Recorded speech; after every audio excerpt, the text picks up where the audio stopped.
ઉકાઈ ડેમના ઉપરવાસમાં ભારે વરસાદના પગલે ડેમમાં સતત પાણીની આવક યથાવત છે। ત્યારે ડેમમાંથી સુરત શહેરની તાપી નદીમાં યથાવત રીતે પાણી છોડવાનું શરૂ છે। ત્યારે હવે સુરત શહેરમાં પણ પાણી ફ્લડ ગેટ છે તે બંધ કરી દેવામાં આવ્યા છે અને ફ્લડ ગેટ બંધ કરવાના કારણે કેટલાક નીચાણ વિસ્તારોમાં પાણી ભરાવાની શરૂઆત થઈ છે, જેમાં ખાસ કરીને સુરત શહેરની કાદરસાની નાળ કે જ્યાં પહેલાંથી નીચાણવાળો વિસ્તાર ગણાય છે અને ફ્લડ ગેટ બંધ થતાં પાણી બેક મારવાના શરૂ થાય છે। જો કે મકાઈ પુલ ખાતે આવેલા પંપ શરૂ કરાયા છે, પણ પાણી સતત વધારે હોય ત્યારે હાલ કાદરસાની નાળમાં પાણીનો ભરાવો દેખાયો હતો। મેટ્રો લાઇનનું હાલ કામ ચાલી રહ્યું છે, તેમ છતાં પાણીનો ભરાવો કાદરસાની નાળમાં શરૂ થઈ ગયો છે સવારથી અને તેના કારણે વાહન વ્યવહાર બંધ કરી દેવામાં આવ્યો છે। ઉકાઈ ડેમની વાત કરવામાં આવે તો સતત જે છે પાણી છોડવાનું શરૂ છે। રાત્રિના 12 વાગ્યા સુધી ઉકાઈમાં 3,10,730 ક્યુસેક પાણીની આવક હતી, તેની સામે 2,47,261 ક્યુસેક પાણી છોડાઈ રહ્યું હતું અને ડેમની જે લેવલ હતું ત્યારે 336.42 જે છે રૂલ લેવલ હતું। પણ હાલ જે ડેમની પરિસ્થિતિની વાત કરીએ તો સવારે 6 વાગ્યે ઉકાઈમાં પાણીની થોડી આવક ઓછી થઈ છે અને 3.25 લાખની આસપાસ એટલે કે 2,47,261 લાખ ક્યુસેક પાણી ડેમમાં આવી રહ્યું છે અને તેની સામે ડેમમાંથી આઉટફ્લો પણ એટલો જ કરાઈ રહ્યો છે। એટલે હાલ જે ડેમની લેવલ છે તે 336.44 છે અને સતત આ જ પ્રમાણે બપોરના 2 વાગ્યા સુધી 2,47,363 આવક છે અને તેની સામે 2,47,363 આઉટફ્લો એટલે કે તાપી નદીના સુરત શહેરમાંથી જે પસાર થાય છે ત્યાં પાણી છોડવામાં આવી રહ્યું છે અને હાલ ઉકાઈ ડેમનું જે લેવલ છે તે 336.44 થઈ ચૂક્યું છે। આ વચ્ચે જે વરસાદની આગાહી પણ છે અને તે જોતાં સતત પાણી છોડવામાં આવી રહ્યું છે।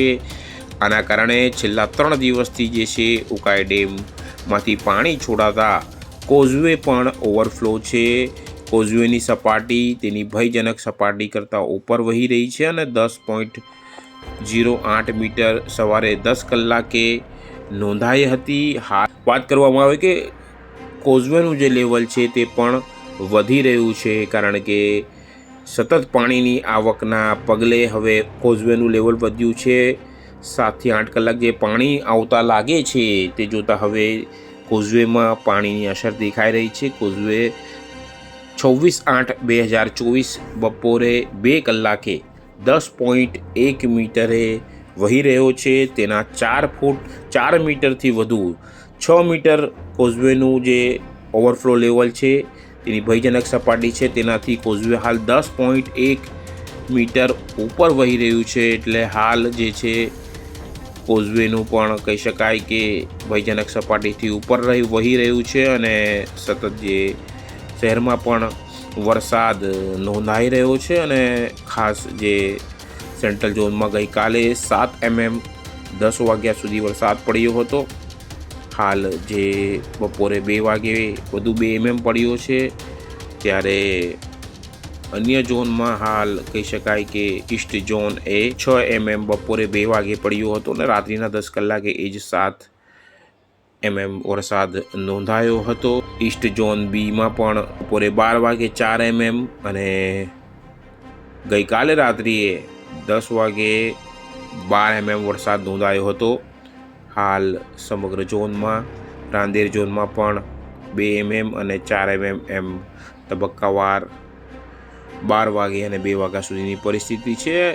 ખાસ વાત કરવામાં આવે તો ઉકાઈના છોડાયેલા પાણીના કારણે સુરત જિલ્લામાં પણ નદીઓ 2 કાંઠે વહી રહી છે અને ખાસ મધર ઇન્ડિયા ડેમ જે માંડવી નજીક આવ્યું છે ત્યાં પણ જે છે એ ડેમ પણ ઓવરફ્લો છે। સાથે વાત કરવામાં આવે ઉકાઈમાં ભારે વરસાદના પગલે તાપી નદી 2 કાંઠે વહી રહી છે અને ખાસ કાદરસાની નાળ જેવો વિસ્તાર છે તે પાણીમાં ગરકાવ થઈ ચૂક્યો છે ધીરે ધીરે. હાલ ઘૂંટણસમા પાણી છે, ગટરિયા પૂર કહેવાય તેને. પાણી જ્યારે બેક મારે ત્યારે આ પ્રકારની પરિસ્થિતિ સર્જાતી હોય છે.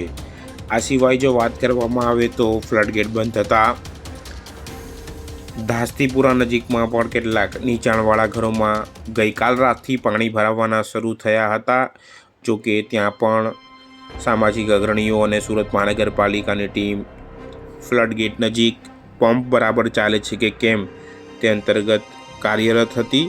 અને હાલ જે સવારની પરિસ્થિતિમાં સુરત શહેરના કાદરસાની નાળ વિસ્તારમાં પણ પાણીનો ભરાવો દેખાઈ રહ્યો છે. કેમેરામેન સાબિર અલી સૈયદ સાથે કાદિર શેખ, કર્તવ્ય ગુજરાત ન્યૂઝ, સુરત.